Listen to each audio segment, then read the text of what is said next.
country like Canada. We have to have trade relationships. We have to have an open economy because we're a small economy.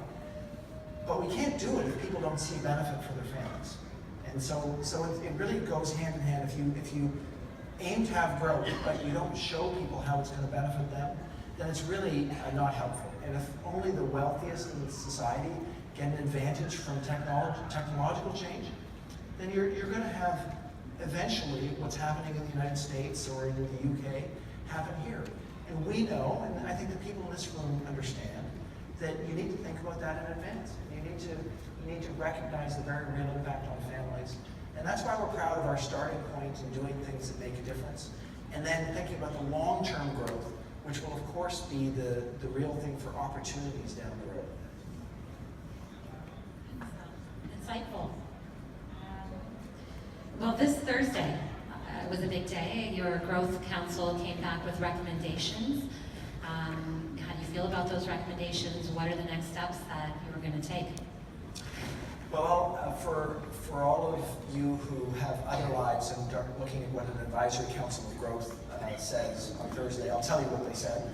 I appointed an advisory council about 6 or 7 months ago to help us to think about the big long-term challenge we have in growth. So we recognize the last decade's been challenging from a growth standpoint, and we recognize the demographics in the future, and just the sheer number of people that will be retiring with the baby boom versus the number of workers will present economic challenges. So our goal was to think about how do we think about policies that are going to have a measurable long-term impact on our country. And the first set of recommendations from the Advisory Council came out this week. And there were really 3 key themes that we spoke about this week. One was, let's continue to be open to immigration as a nation. Let's make sure that we recognize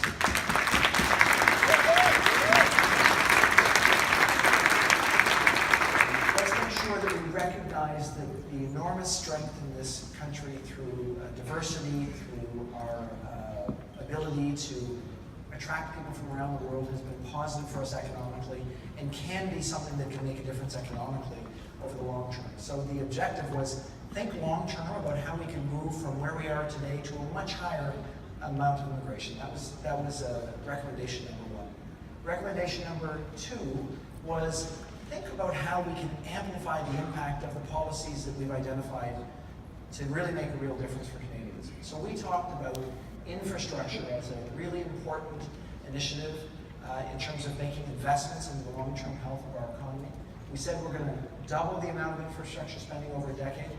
And the Advisory Council, working together with our team and myself, really said, let's think about how we can amplify that by inviting institutional investors to be part of that. So rather than having $120 billion of infrastructure spending over the next decade, let's think how it can be $200, $300 billion of investment, because we're going to find ways to get institutional investors to be part of that. And that's critically important for opportunities for the long term.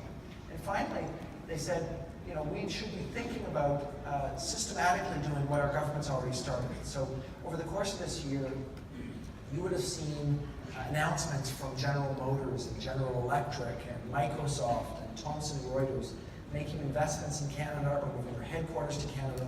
So those are all really good successes. But the challenge is, how do we systematically improve investment in this country? And that's what we're focused on doing. So the next steps will be putting into action some of these ideas in a way that thinks about the challenges, but also thinks about the impact that these things can have on future generations. Excellent.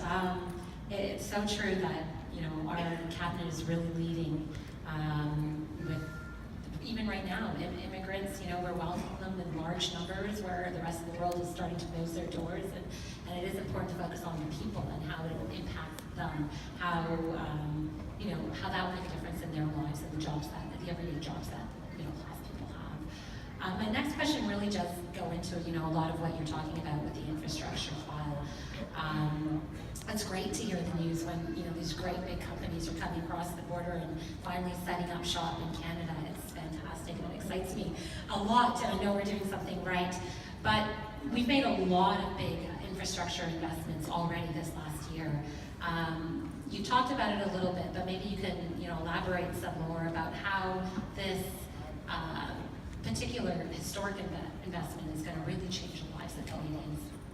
Well, I think the key point around all of the things that we're doing is we need to be recognizing that any of the investments that we make, any of the changes we make in terms of programs, they need to impact Canadians in a positive way. We can't forget that the reason we're here is we want to improve the lives of middle-class Canadians. We want to improve the opportunities in the future. And making large investments in infrastructure, it has to show short-term advantages and long-term advantages. My focus is squarely on the long term. It's how do we create a more productive economy over the long term so that there are going to be better jobs for people down the road. The nice thing about infrastructure investments is it helps the economy quickly because there are job opportunities for Canadians who are looking for work, but it creates better situations for families long term. So if you think about transit systems, they help people get back and forth from work, seeing their families more often. If you think about affordable housing investments, they deal with people across our country that don't have access to the housing that they're seeking. If you think about dealing with things that sound kind of boring, like wastewater systems, which is unfortunately because of climate change important. Those are the enablers that allow us to lead successful lives in major metropolitan areas in particular.